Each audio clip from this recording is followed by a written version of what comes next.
Today, in Africa, we travel to the West African country of Guinea, where a coup took place under the command of Colonel Mamady Doumbouya, who a few months ago was holding an umbrella for the now former president Alpha Conde. In a dramatic turn of events, the man holding the umbrella took a few steps to become the new de facto Guinean president, having ousted his former boss. So who exactly is Mamady Doumbouya?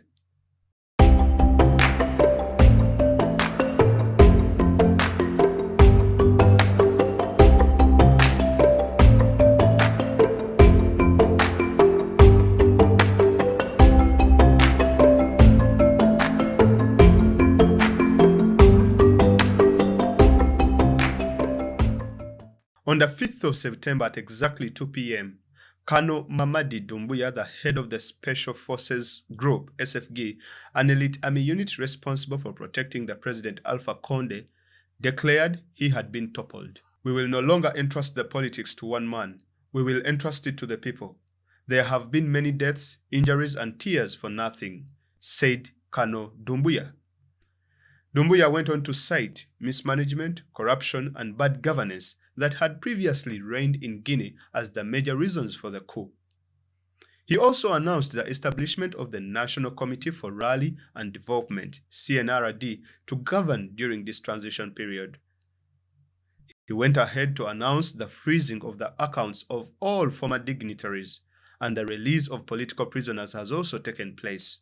Doumbouya and his men received overwhelming support and backing from the opposition in Guinea, with some opposition leaders who had earlier left the country even returning.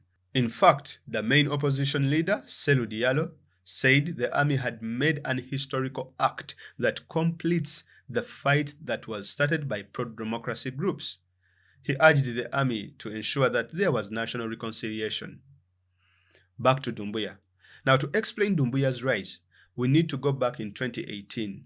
When Conde established a commanding force called the Special Forces Group, entrusting it to Lieutenant Colonel Mamady Doumbouya as one of his most trusted military leaders. In recalling Doumbouya, President Conde was hastening his demise. Now, two reasons explain in part why President Conde could have picked Doumbouya to lead the Special Forces Group. First, Doumbouya has an attractive and a solid military background that would appeal to any autocrat or dictator on the continent.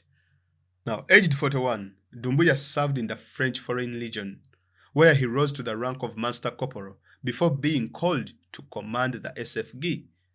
A graduate from École de Gaulle War College in Paris, he has more than 15 years of military experience that included missions to Côte d'Ivoire, Djibouti, Central African Republic, Afghanistan, among other places. Doumbouya is also an expert in defense, management, command, and strategy, having undergone specialist training in Israel, Senegal, United Kingdom, as well as Gabon.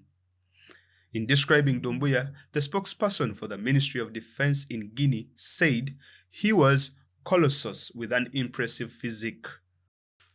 Now, secondly, Doumbouya was made the head of the SFG partly because he comes from the same tribe as Conde. They also come from the same region, known as Kankan, east of the country, and they belong to the same ethnic group, known as the Malinke. Now, to Conde, this was the perfect bodyguard. On his return to Guinea in 2018, Mamady Doumbouya was promoted to Lieutenant Colonel and was entrusted with creating and managing the Special Forces Battalion. The SFG was equipped with modern weapons and tactics to protect Conde and to crack down on post-election dissent, given that Conde had changed the constitution to award himself a third term. The group's ranks grew from 200 men to 500 men, stationed in Kalia, in the Forakia commune. With time, it became better armed and trained, and so Doumbouya gained power. After the 2020 presidential elections, Doumbouya started making more demands. He asked to install a detachment of the Special Forces in Kaloum, in a wing of the People's Palace building. The President Conde accepted with no hint of doubt. Now, this move was significant because it meant that the SFG was now situated less than a kilometer away from Sékou Toureya, the presidential palace, and a few minutes' walk from Camp Samore Touré, which houses the main administrative machinery of the military. That includes the Ministry of Defense, General Staff of the Armed Forces, among other institutions. For several months leading to the coup, Colonel Doumbouya and his unit tried to even gain more power and control. He showed his desire to empower the SFG more than the Ministry of Defense. Colossus felt so big that he even refused to answer summons from the Minister of Defense, which prompted questions in the corridors of power about Doumbouya's intentions, which appeared to be increasingly less royal. Now, this is where Mali comes in. Events that took place in Mali in August 2020 reinforced these fears when Assimi Goïta staged a successful coup. Assimi and Doumbouya are friends who became close when they met during a flintlock exercise training that the Americans had conducted in Burkina Faso in 2019 that was only meant for special forces in the region. It was on this occasion that Lieutenant Colonel Mamady Doumbouya and the current leader of Mali, Colonel Assimi Goïta, became friends. Their friendship did not go unnoticed by the President Condé. When Assimi took power in Guinea, Condé's fears were realized. Personalities within the regime, such as Mohamed Diane, the Minister of Defense, were also open about these fears. So, together with the president, they devised means to decapitate Doumbouya's military strength as well as arrest him.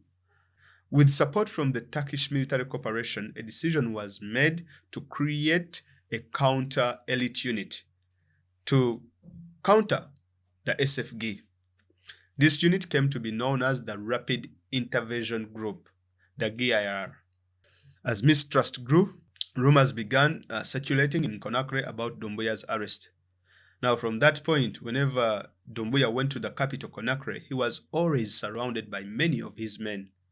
It was only a matter of time on who would strike first, and from how things panned out, Doumbouya was a few steps ahead of Condé.